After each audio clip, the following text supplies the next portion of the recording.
உழவே தலை, உழவின்றி உலகம் இல்லை.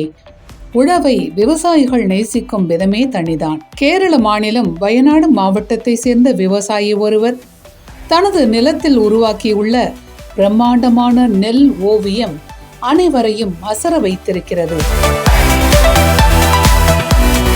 வான்வழியே இந்த காட்சிகளை பாருங்கள். இன்னும் கொஞ்சம் நெருக்கமாக பார்க்கும்போது இது நிலமா, ஓவியர்கள் வரைந்து பழகும் தளமா என்று வியப்பு ஏற்படுகிறது.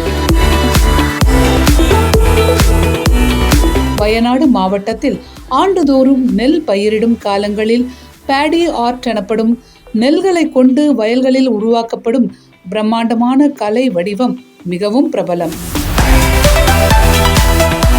இந்த ஆண்டு மானந்தவாடி திருச்சலசேரி பகுதியை சேர்ந்த ஜான்சன் என்ற விவசாயி தனது வயலில் பேடி ஆர்ட்டை உருவாக்கியிருக்கிறார்.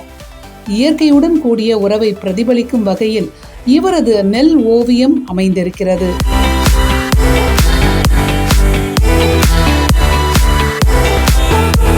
பாரம்பரிய நெல் விதைகள் உள்ளிட்டவற்றை கொண்டு இந்த நெல் ஓவியத்தை அவர் உருவாக்கியிருக்கிறார். இதனை அந்த பகுதியை சேர்ந்தவர்களும் சுற்றுலா பயணிகளும் அதிக அளவில் வந்து பார்த்து ரசித்து செல்கிறார்கள்.